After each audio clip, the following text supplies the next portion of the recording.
네, 증시는 지금입니다. 오늘은 우리 보넥스트 투자자문의 나현진 대표가 자리를 하셨네요. 어서 오세요. 네, 안녕하십니까. 네.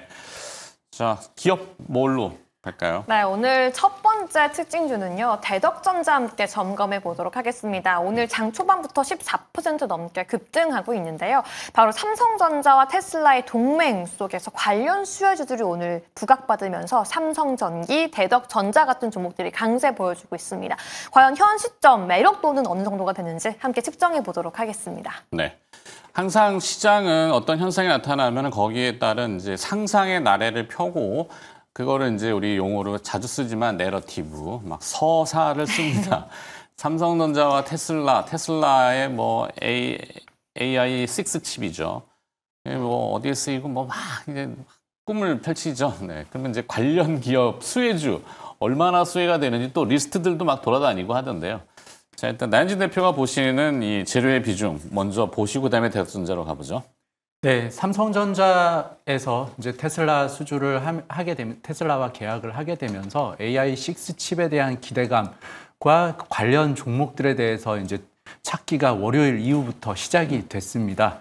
근데 그 중에서 이제 대덕전자를 한번 말씀드리는 거는 삼성전자가 테슬라하고 계약을 했을 때 AI6 칩에 대한 부분이 발표가 됐는데 AI4하고 AI5 칩에 들어갔던 그 FCBGA 고성능 패키징 관련한 부품이 대덕전자에서 생산했던 제품입니다. 네. 이 부분이 부각이 되면서 오늘 그 이제 수혜주 찾기에서 이제 좀 대덕전자가 부각된 게 아닌가 이렇게 보고 있습니다. 네. 보여지고 있습니다. 폴립 칩 뭐더라 하여튼 BG 네. 볼그레이더이 이게 맨날 용어도 뭐 조금만 지나면은 자꾸 까먹어서 뭐 용어 설명하려면 또 어렵고 어쨌거나 PCB의 일종일 걸로 제가 알고 있고 그런 뭐 칩을 이제 올리려면 베이스 뭐 다이 뭐하고 PCB 이게 이제 실장 기술이라고 또 표현하고 뭐 하지만 그 대덕전자 어제 이스페타시스 네. 같은 경우도 그랬고 대덕전자도 뭐 그런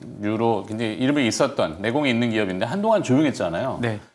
갑자기 근데 또 뭐 연결성으로 얼마나 좋아질지는 모르겠는데 뭐 미국 현지에 이제 뭐 예를 들면 미국 삼성전자의 오스틴 공장 또 그 옆에 뭐 주변에 이제 측근거리 이런 기업들도 이제 막 언급이 될 텐데 대덕전자는 미국 현지에 그쪽 라인이 있을까요?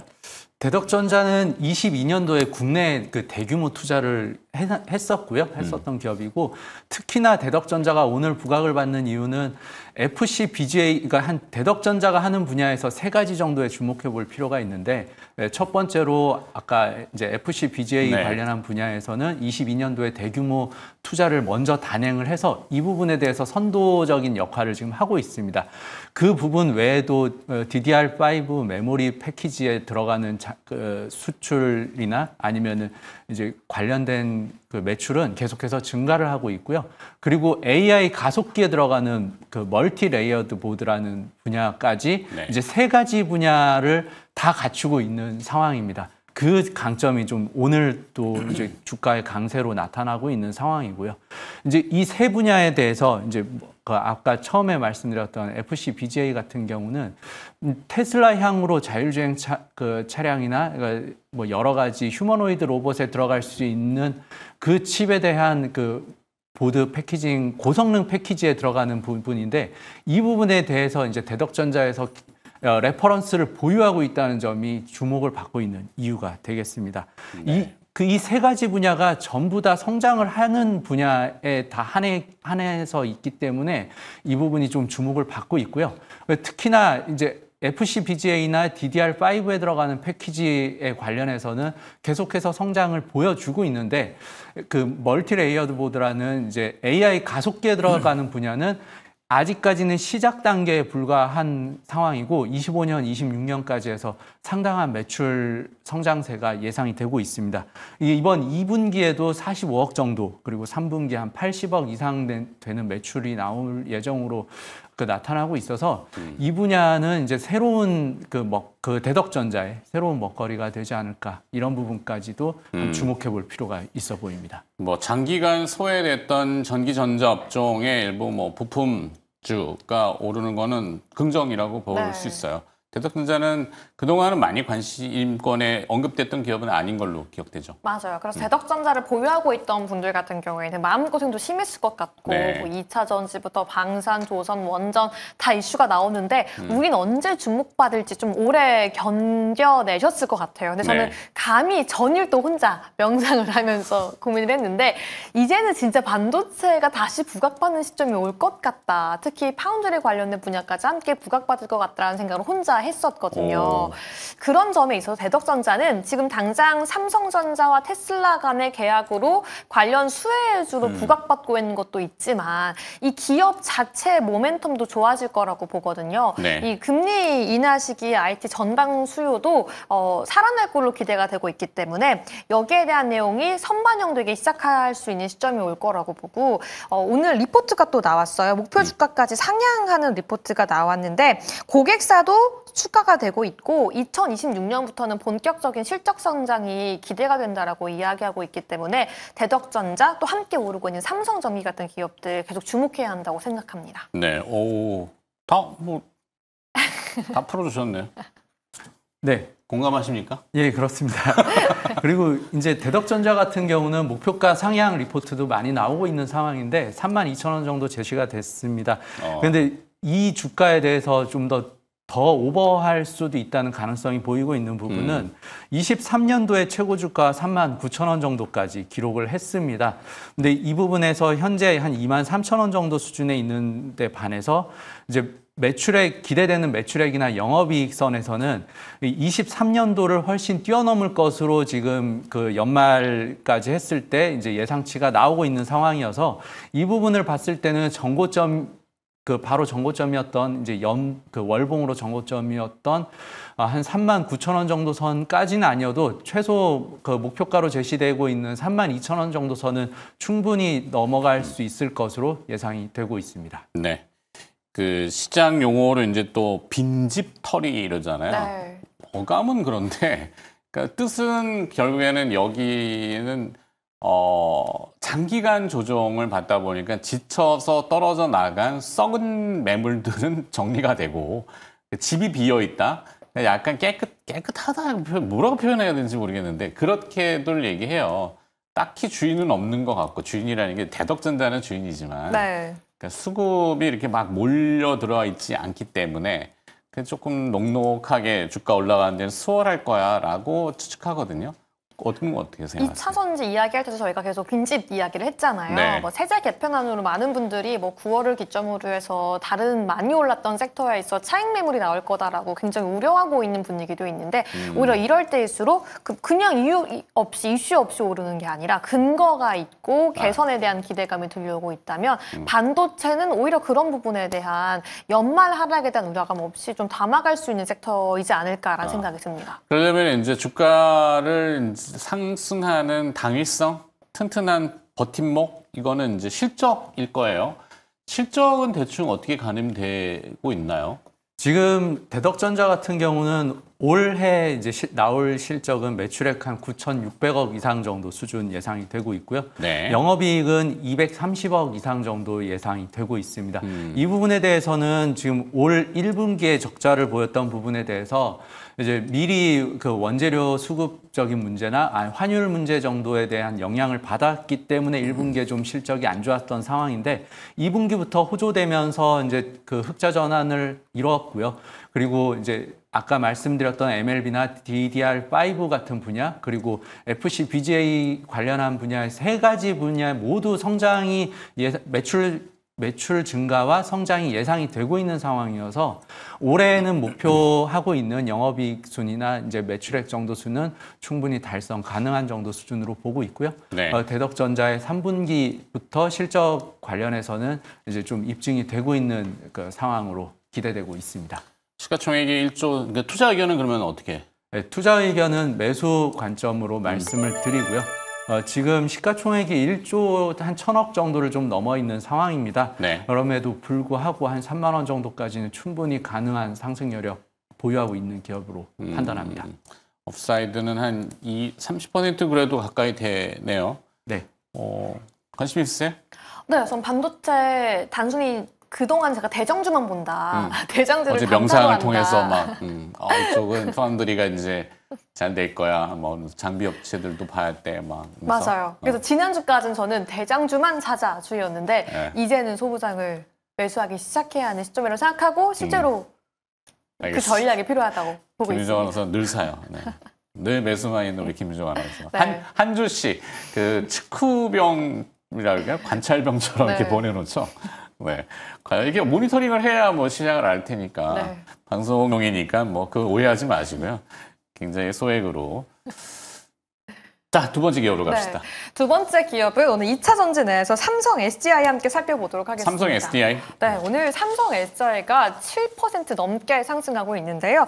최근 정부가 추진했던 1조 원대 ESS 1차 입찰에서 삼성 SDI가 전체 80%를 입찰, 수주에 성공하는 모습 보이기도 했고요. 네. 오늘 사실 2차 전지 관련된 이슈 자체는 LG 에너지 엔솔, 솔루션에서 들려왔습니다. LFP? 6조 원 규모의 LFP 배터리 공급 계약 소식이 들려왔는데 이게 뭐 테슬라인지 GM인지 공급사 자체가 그러니까 그 대상 자체가 누구인지는 확정되지 않았지만 오히려 당사자인 LG 엔솔보다 삼성 SDI가 훨씬 더 강하게 치고 올라가는 모습 보이고 있습니다. 그럼 오늘 그 삼성 SDI 그 강한 기회는 어떤 게 숨어져 있는 건지 알아보도록 하시죠. 네, 나윤준 대표가 또 풀어주셔야겠습니다. 네. 삼성 SDI 같은 경우는 ESS에서 강점을 가지고 있는 기업입니다. 이 부분도 그러니까 삼성그룹과 테슬라의 관계가 좀 더 확장이 되는 부분인데 삼성 SDI가 그동안 테슬라향 ESS 수주를 지금까지 많이 레퍼런스를 쌓아온 상황입니다. 이 부분에 대해서 정부에서 수주하고 있는 1조 원대 ESS 관련한 부분도 80% 정도를 이제 차지하고 있는데 SK온 같은 경우는 그 정부 수주 물량을 따내지 못한 상황이고요. 그리고 LG 에너지 솔루션도 그 분야에서는 좀 삼성 SDI에 좀 한참 못 미치는 정도를 보이고 있습니다. 이 부분이 오늘의 주가 상승의 배경이 될 수 있을 것으로 보이고요. LG 에너지 솔루션 같은 경우는 이제 오늘 나온 뭐 6조 정도 수준의 6조가 조금 못 미치지만 이 정도 수준의 이제 LFP 배터리 관련해서 수주 계약을 따냈다는 내용이 나오고 있습니다. 상대 기업은 나오지 않았지만 또 뭐 혹시나 테슬라나 뭐 다른 기업이라고 하면 미리 그쪽에서 또 유출이 될 수 있는 부분이라서 이 부분은 나타날 수는 있겠지만 이제 LG 에너지 솔루션이 그 수주한 그 금액은 이제 올 매출액 기준으로는 한 20% 정도 수준이 되는데 이 부분도 3년에 걸쳐서 나눠서 하는 부분이라서 뭐 큰 비중을 획기적인 비중 변화가 일어난다고 보기는 조금 어려울 수 있습니다. LG 에너지 솔루션 같은 경우는 이런 수주 기대감이 미리 좀 그 예상을 했다는 부분으로 해서 이제 좀 주가에 선반영됐던 부분이고요. 이제 ESS 관련된 부분에서는 삼성 SDI가 오늘 좀 주가 강세를 보이고 있고 그리고 이제 뭐 다른 기업에 비해서 좀 삼성 SDI의 ESS 부분 기대감은 계속해서 여전히 유지가 되고 있습니다. 다만 뭐 지금 삼성 SDI나 뭐 LG 에너지 솔루션 모든 회사에서도 이제 뭐 삼성 SDI 포함해서 이제 모든 2차 전지 배터리 분야가 이제 LFP도 수주하고 이랬지만 그 경쟁력 부분에서 약간은 좀 중국 배터리 업체에 비해서 조금 밀리는 부분이 지금 나타나고 있는 상황입니다. 이 부분에 대해서는 이제 앞으로 기술력에 대한 격차도 혹시 좀 벌어질 수 있고 이제 압도적으로 앞서 나가지 않는 측면에서 볼 때 이제 삼성 SDI나 LG 에너지 솔루션 같은 경우는 단적인 뭐 수주는 좀 계속해서 일어나고 있지만 이 부분에 대해서는 약간의 우려감도 좀 보이고 있다라는 점도 말씀을 드립니다. 네. 지금 뭐 방송 중에 계속 그 속보로 들어오는 거는 캄차카 반도인가요? 네, 맞습니다. 지진. 네. 그러니까 8.0 이상이었던 것 같은데 지금 하와이 호놀룰루 같은 데는 해안 대피 요청 쓰나미가 지금 전해지고 있고 이 쓰나미 그러면은 가장 트라우마가 이제 후쿠시마 원전이란 말이에요. 네.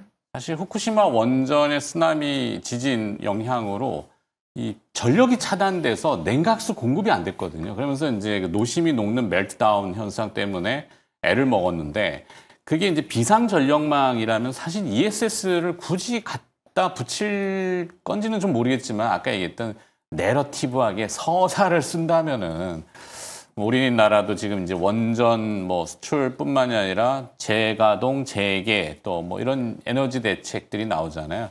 그러면 ESS가 원전 쪽으로 결합이 될 수 있나요? ESS 같은 경우는 원전으로 결합도 될 수 있지만 이제 재생에너지를 확대했을 경우에는 ESS가 필수적으로 따라갈 수밖에 없습니다. 이제 태양광이나 풍력 같은 경우 아무리 이제 효율을 높인다고 해도 일시적으로 많이 생산될 때가 있고 그리고 생산이 안 될 때가 있는 그 격차가 많이 발생을 합니다. 좀 안정적인 전력 공급이 이루어지지 않는 그 재생에너지 관련 분야에서는 이 분야가 확대될 때는 필수적으로 ESS 그러니까 전력 저장 설비까지 따라 붙어야 되기 때문에 ESS의 수요는 앞으로 이제 원전에서의 그 좀 모멘텀보다는 재생에너지를 확대해야 된다는 측면에서 볼 때 필수적으로 이제 증가하는 분야라고 말씀드릴 수 있습니다. 네. 그래서 전략은 어떻게 잡으시겠습니까? 삼성 SDI 같은 경우는 좀 관망입니다. 이번에도 오늘도 좀 상승을 하고는 있지만 2차 전지 분야에 이제 좀 약간 미래라고 할 때는 좀 디스플레이 업종을 좀 살펴볼 필요가 있는데 네. 디스플레이 업종이 예전에 이제 LG와 삼성이 양분하면서 상당히 앞서 나갔음에도 불구하고 중국의 뭐 BOE라던가 이제 여러 이제 디스플레이 업체에 따라붙기 시작하고 기술 격차가 많이 줄어들면서 규모의 경제 측면에서 우리나라 그 기업들이 좀 열세에 취하는 그런 상황이 벌어졌는데 이 배터리 관련한 2차 전지 분야에서도 그런 현상이 그대로 이어질 것으로 예상을 하고 있어서 CATL 같은 이제 중국 그 2차 전지 배터리 업체에 비해서 기술적인 우위가 압도적으로 높다던가 아니면 전고체 배터리를 상당히 빨리 개발하는 그 정도의 그 패러다임 변화가 일어나지 않는다면 2차 전지 분야에서 삼성과 LG가 가지고 있는 강점은 계속해서 약화될 수밖에 없어서 단기적인 강세는 나왔지만 장기적으로 볼 땐 이제 뭐 아직은 좀 보수적으로 그냥 관망하는 관점 말씀드리고 싶습니다. 네. 지켜보자는데요. 어떻게 해요? 저는 좀 좋게 보고 있긴 한데요. 2차 전지 자체를 좀 긍정적으로 계속 보고 매수. 계속 LG 엔솔과 비교해서도 오히려 국내에 더 집중하고 정부에 사실 외국보다 일단 단기적으로는 ESS가 국내 수주가 더 중요하다고 봐서 네. 국내 위주로 가져가고 있는 삼성 SDI가 더 중요하다고 보고요. 이건 이제 뭐 주변 관련된 해당 직장에서 근무하는 사람들한테 오늘 들은 이야기인데 LG 엔솔 자체의 수주는 테슬라는 아닐 거다. GM일 거다. 테슬라하고는 내부자 정보인데? LFP가 아니라 다른 내용을 하고 있을 것 같다라고 이야기를 하더라고요. 네. 네. 그렇죠. 직원들 이거 조심해야 돼요. 사실 근데 그걸로 이제 매매를 관여하면 안 되고 절대. 자, 마무리해야 될 것 네, 같습니다. 알겠습니다. 보넥스트 투자자문의 나현진 대표와 함께 시장은 증시는 지금 기업들 좀 들여다봤습니다. 오늘 고맙습니다. 네, 감사합니다.